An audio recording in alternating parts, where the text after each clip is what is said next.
दोस्तों नमस्कार।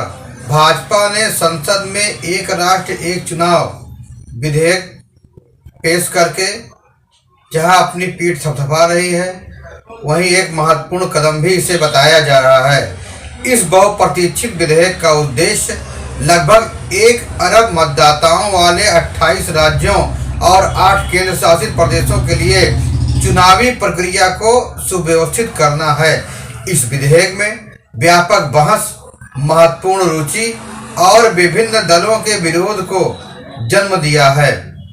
हालांकि एक साथ चुनाव कराने की मांग जोर पकड़ रही है, लेकिन संवैधानिक और राजनीतिक चुनौतियों के कारण कुछ सवालों के जवाब की अभी भी जरूरत है। क्या प्रधानमंत्री मोदी के पास संसद में विधेयक पारित कराने के लिए आवश्यक 2/3 बहुमत है? क्या कोई राजनीतिक दल या राजनीतिक सहमति है? क्या विपक्ष इसे विवादास्पद मुद्दा बनाएगा? क्या विधेयक का समय सही है? अधिकांश विपक्षी दल एक साथ चुनाव कराने के विचार को खारिज करते हैं। वे इसके पक्ष में नहीं हैं। इनमें कांग्रेस, वामपंथी दल, तृणमूल कांग्रेस और क्षेत्रीय और छोटे दल शामिल हैं। वे इसे मुख्य रूप से राजनीतिक हिसाब किताब चुकाने और इस आशंका के कारण खारिज करते हैं कि इससे भाजपा को फायदा हो सकता है।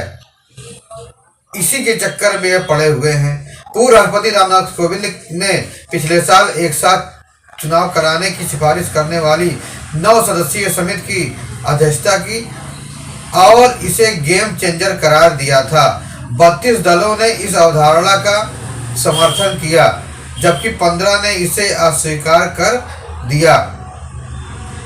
पैनल ने यह भी सलाह दी थी कि केंद्र सरकार इस प्रस्ताव के कार्यान्वयन की निगरानी के लिए एक पैनल बनाए। साथ ही सभी चुनावों के लिए एक संयुक्त मतदाता सूची होनी चाहिए, ताकि मतदाता राष्ट्रीय, राज्य और स्थानीय चुनावों के लिए एक ही सूची का उपयोग कर सके।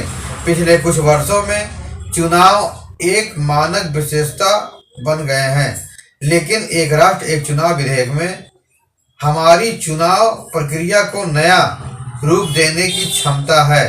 विधेयक के समर्थकों का तर्क है कि यह अभियान लागत को काफी कम कर सकता है, प्रशासनिक संसाधनों पर दबाव कम कर सकता है और शासन को सुव्यवस्थित कर सकता है।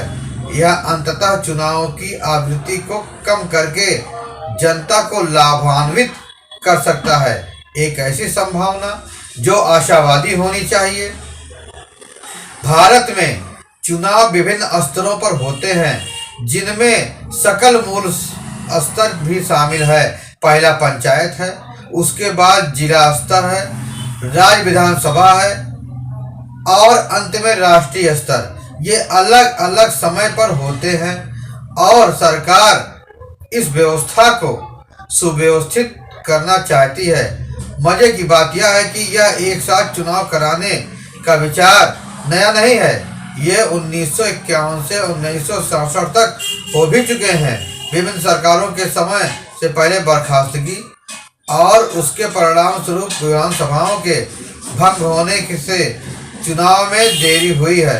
प्रधानमंत्री इंदिरा गांधी ने कई विपक्षी शासित राज्य सरकारों को बर्खास्त कर दिया। सबसे महत्वपूर्ण बात यह है कि विधेयक केवल लोकसभा में 2/3 बहुमत जुटाकर ही कानून बन सकता है। भाजपा को सहयोगी दलों और मित्र दलों के समर्थन की भी जरूरत है। हाल ही में हुए 2024 के चुनाव में भाजपा की सदन में बहुमत से 40 सीटें कम रह गई और वह केवल जनता दल यूनाइटेड और तेलुगु देशम पार्टी की वजह से ही सरकार बना सकती थी। अधिकांश विरोधी दल एक साथ चुनाव कराने को खारिज करते हैं, जिनमें कांग्रेस, वामपंथी दल, तृणमूल कांग्रेस और क्षेत्रीय छोटी पार्टियां भी शामिल हैं। यहाँ तक कि भाजपा में भी विधेयक पेश किए जाने के समय 20 सांसद अनुपस्थित थे। कोविंद पैनल ने वोटों को 2 भागों में रखने का भी सुझाव दिया।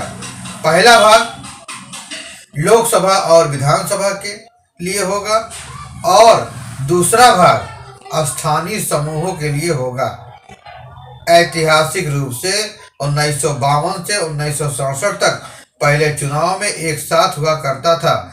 इस विधेयक के सामने महत्वपूर्ण संवैधानिक, कानूनी और राजनीतिक चुनौतियां हैं। कोविंद पैनल ने अनुच्छेद 83 और 172 में संशोधन करके एक साथ चुनाव कराने का सुझाव दिया है। हालांकि भाजपा के पास इस संशोधन के लिए 2/3 बहुमत नहीं है और संविधान में समवर्ती चुनाव पर स्पष्टीकरण की आवश्यकता होती है। देश के संघीय ढांचे पर संभावित प्रभाव और 1 अरब मतदाताओं के लिए एक साथ चुनाव कराने की तार्किक चुनौतियां विचार करने के लिए महत्वपूर्ण कारक है। प्रधानमंत्री नरेंद्र मोदी की मुख्य चुनौती संसद में पर्याप्त समर्थन जुटाना है। साथ ही सरकार ने राजनीति आम सहमति बनाने की कोशिश नहीं की। विपक्ष ने एक साथ चुनाव कराने को यह कहते हुए खारिज कर दिया है कि इससे भाजपा को फायदा होगा। 15 विपक्षी दलों के पास 205 सांसद हैं, जबकि मोदी को आगे बढ़ने के लिए 362 वोटों की जरूरत है। मध्यावधि सरकार के पतन और केंद्रीय राजनीतिक चालबाजियों को संबोधित करने के लिए एक साथ चुनाव कराने के लिए एक कानूनी ढांचा आवश्यक है।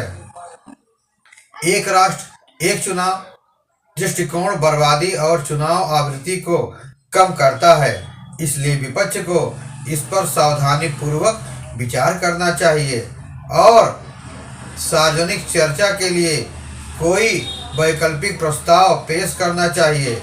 एक राष्ट्र एक चुनाव भाजपा के चुनावी वादों में से एक रहा है। कुल मुख्य मुद्दों को पहले ही संबोधित किया जा चुका है, जैसा कि अनुच्छेद 370 को हटाना और अयोध्या में राम मंदिर का निर्माण। अपने तीसरे कार्यकाल में वे अधूरे एजेंडों को पूरा करेंगे। मोदी इस कानून को एक स्पष्ट रणनीति के तहत पेश करते हैं, चाहे वे सफल हो या नहीं, उन्हें लाभ होगा। यदि विधेयक पारित हो जाता है तो यह भाजपा सरकार के लिए एक फायदा होगा। यदि वह विफल हो जाता है तो वे दावा कर सकते हैं कि उन्होंने सुधार लागू करने की कोशिश की, लेकिन विपक्ष के अवरोध के कारण सामना करना पड़ा। संभावित देरी के बावजूद विधेयक पर बहस करना महत्वपूर्ण है, क्योंकि चुनाव खर्च अंततः करदाताओं के पैसे से होता है। अब चूंकि विधेयक संयुक्त प्रवर समिति को भेज दिया गया है, हमें उसकी रिपोर्ट का इंतजार करना चाहिए। आपको यह जानकारी कैसी लगी? फिर मिलेंगे नए वीडियो के साथ। तब तक के लिए जय हिंद, वंदे मातरम।